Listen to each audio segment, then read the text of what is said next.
Right సోదరులారా, ఇక morning న్యూస్లోకి వెళ్దాం. మార్నింగ్ న్యూస్లోకి వెళ్తే ఈనాడు దినపత్రికలో ఉన్నటువంటి ప్రధాన వార్తల్ని చూద్దాం.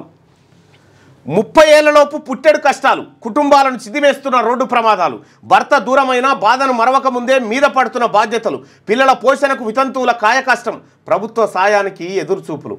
ఎంత ఘోరమైన బాధ అంటే ఇది. వాడు కొత్తగా పెళ్లి చేసుకుంటాడు, పెళ్లి చేసుకొని ఆ బైకో గీకో పెడతారు, ఆయనతో ఎన్నో యాక్సిడెంట్ అయ్యి చచ్చిపోతాడు. పిల్లలు ఉంటారు, చిన్న చిన్న పిల్లలు.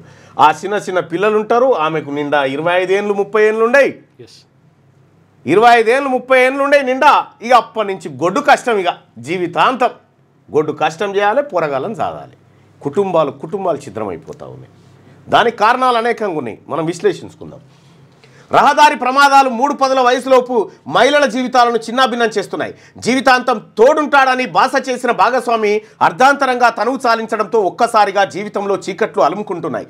బాధ నుంచి తేరుకోకముందే బాధ్యతలు మీద పడుతున్నాయి. పుట్టింటి పేదరికం, ఆదరణ లేని అత్తగారిళ్లకు దూరంగా ఉంటూ అనేక మంది బాధితులు బతుకును భారంగా వెల్లదీస్తున్నారు. రెక్కాడితే గాని డొక్కాడని దుర్భర పరిస్థితిలో తమ పిల్లల పోషణ భారాన్ని మోస్తున్నారు. ప్రభుత్వ చేయూత కోసం ఎదురు చూస్తున్నారు.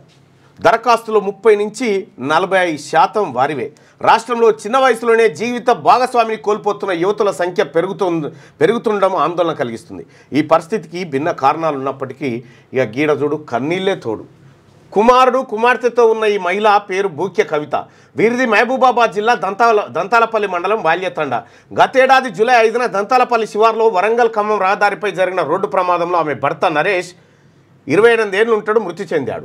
3 పదులు దాటకముందే భర్తను కోల్పోయిన కవితకు కుటుంబ బాధ్యతలు మీద పడి కూలి పనులే దిక్కాయాయి. బాధిత కుటుంబం ప్రభుత్వ సాయం కోసం ఎదురు చూస్తూ ఉంది. ఈమె కూలికి పోకపోతే పోరగాళ్ళ కడుపు నిండది. ఇగో ఇట్లా అనేకమైనటువంటి కుటుంబాలున్నాయి. అసలు